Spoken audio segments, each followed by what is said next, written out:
Talk a little bit about the talent that people seem to have developed. Yeah, well, we found that there are a lot of people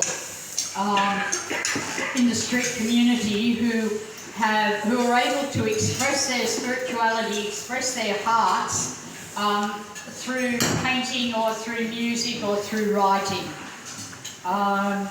And so we decided that we were going to encourage this.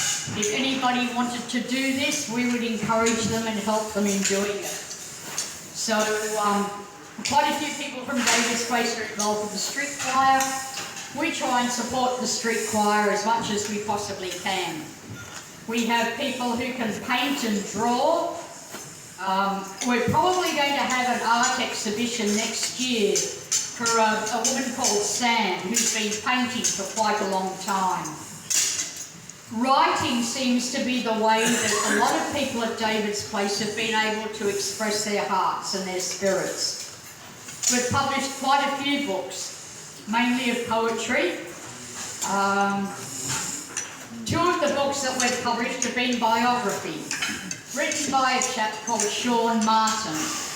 And if you know anything about the history of music, especially in New South Wales, you might have heard of Alfred Hill, who is known as the grand old man of music.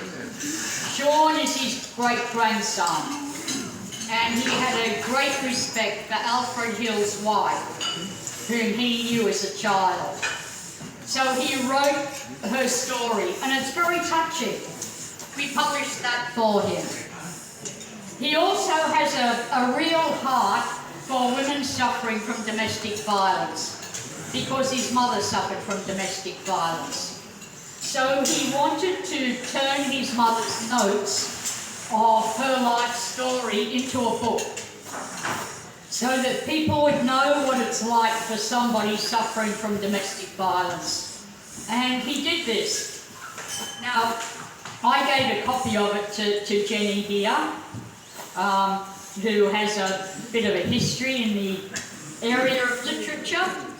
And she said, oh yes, I've got a few books to read. I'll put it beside my bed. She put it beside her bed with the other books she had to read.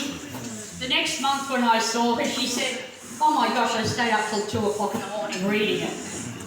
So it was a really good book. It's really fantastic. One of our other writers is Davo. Davo's now had published about 7 books of poetry and prose. A lot of very deep thinking has gone into them, a lot of suffering and pain, also a lot of joy, and he has a great desire to share his spirit and his heart with people around him. So we actually haven't launched Davo's latest book yet, but I do have some copies of it here. You can buy a copy for $10 after Davo and I have finished. But just for now, Davo is going to read you 2 of his poems.